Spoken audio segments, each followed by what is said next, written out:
एक बार चीन के एक हिस्से में एक बहुत बड़ा मठ था जहां लगभग 500 भिक्षु रहते थे। वो सभी अपने गुरु के मार्गदर्शन में खुद को जानने का अभ्यास कर रहे थे।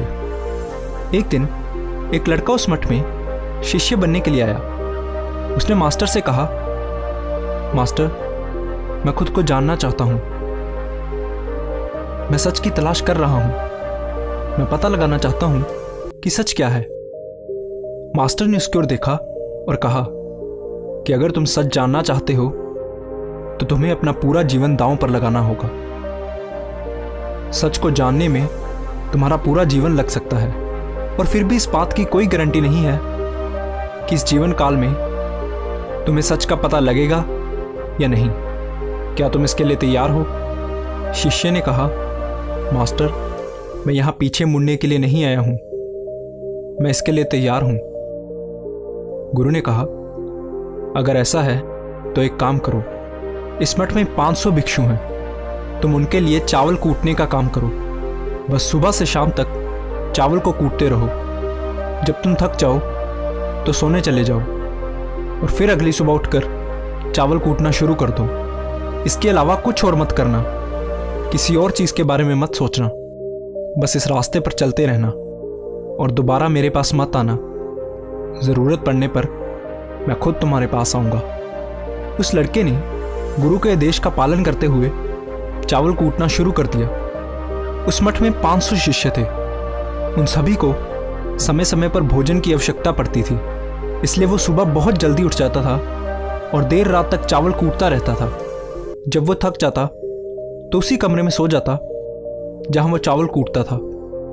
वो किसी से बात नहीं करता था और ना ही कोई उसके पास बात करने आता था। कुछ महीनों तक चावल कूटते हुए उसके मन में पुराने विचार आते रहे, लेकिन जब उन विचारों को कोई नया विषय नहीं मिला तो वो अपने आप ही मिट गए। धीरे धीरे उसके मन में विचार कम होने लगे।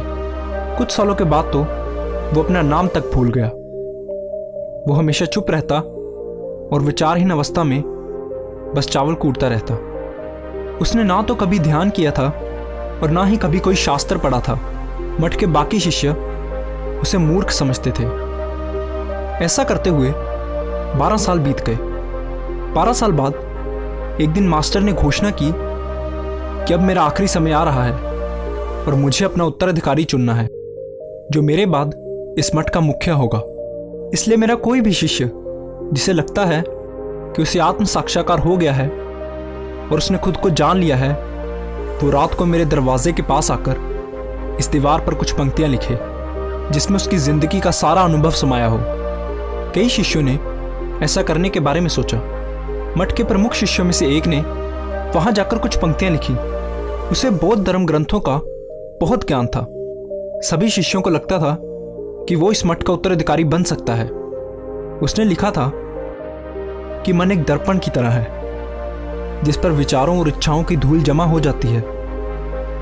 इस धूल को हटाने के लिए ही ध्यान है। जिसकी धूल हट जाती है और मन का दर्पण साफ हो जाता है, वो मोक्ष को प्राप्त कर लेता है।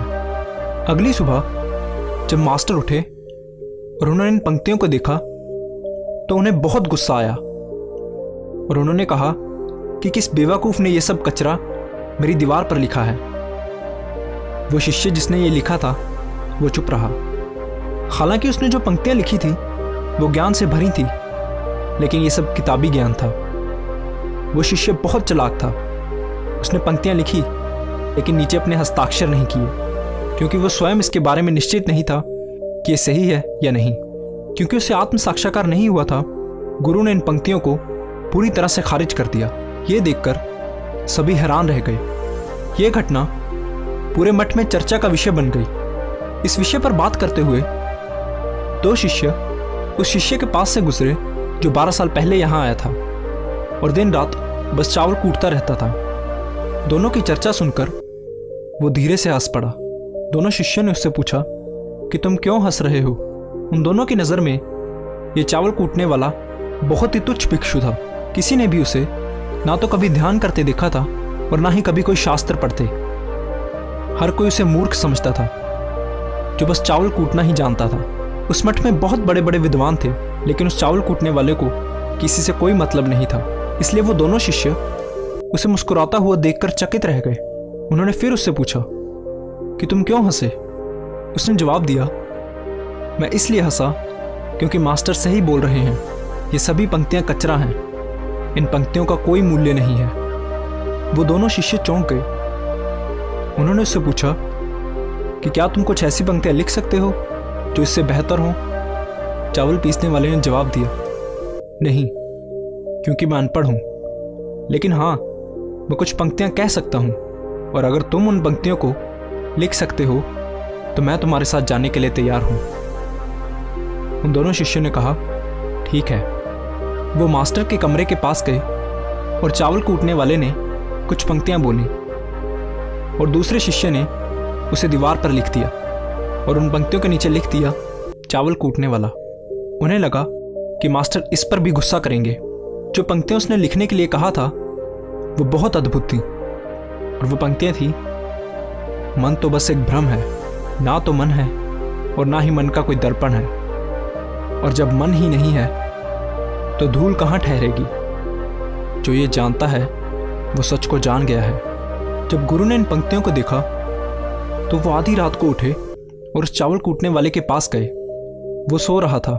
मास्टर ने उसे जगाया और कहा कि ये लो, मेरी छड़ी और मेरे वस्त्र ले लो, आज से तुम मेरे उत्तराधिकारी हो, लेकिन अभी इस मठ को छोड़कर दूर चले जाओ, क्योंकि इस मठ में बहुत सारे विद्वान हैं जो खुद को तुमसे श्रेष्ठ मानते हैं। वो तुम्हें मार देंगे, क्योंकि वो इस बात को बर्दाश्त नहीं कर सकते कि एक साधारण सा चावल कूटने वाला उनसे ज़्यादा विद्वान निकला।